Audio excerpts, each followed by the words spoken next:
couple of points. I take issue with your submission that the worst case scenario would be a 14% tax increase over, I think you said, 7 years. Yeah.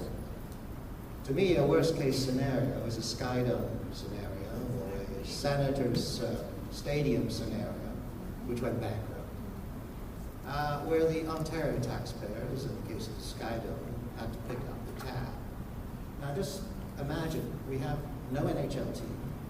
You're going to compete with probably a new casino center in downtown Toronto for entertainers. You compete with the Air Canada Centre and all sorts of other facilities. Sorry. That's good. For the other venues at the proposed GTA Centre. Supposing it does flood, and supposing the Rustan Wati Group cannot make their payments, their $162 million, and we all know Rudy Pratt is a very good developer, strong deep pockets, and you can't make your payments from the revenues from the center. So you sell it, and sell it for a knockdown price. Who picks up the tab there? It has to be the taxpayers. That's right. Really So I didn't want to make sure you're finished. Well, I want to reiterate the point about the Sky Dome, because that is sort of the nightmare in recent memory for people. As I said, that was a government project. Here, we have a public-private partnership. You've said it, and I'll repeat it. We have one of the best in the country when it comes to getting value for construction.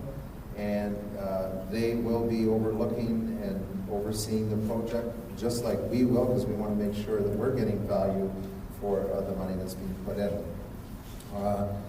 And in terms of the 162 on their side, as I said, they're 162, and we're getting this, it'll be all presented in writing, will be backed up by guarantees and securities. So if it were, to use your expression, to flop, we're not going to be paying them back $162 million. We're going to have financed their half, and we're going to have securities and guarantees, and if they default on that payment, we begin to cash letters of credit, we begin to sell land to offset their default of payment. And then on our side, again, based, and we hired an outside consultant as well, as much as our staff are very conservative about this, we asked the outside consultant, here's our growth from the last 10 years, I don't know how far back you went in terms of average growth, here's what's coming to Markham, based on past and future projections.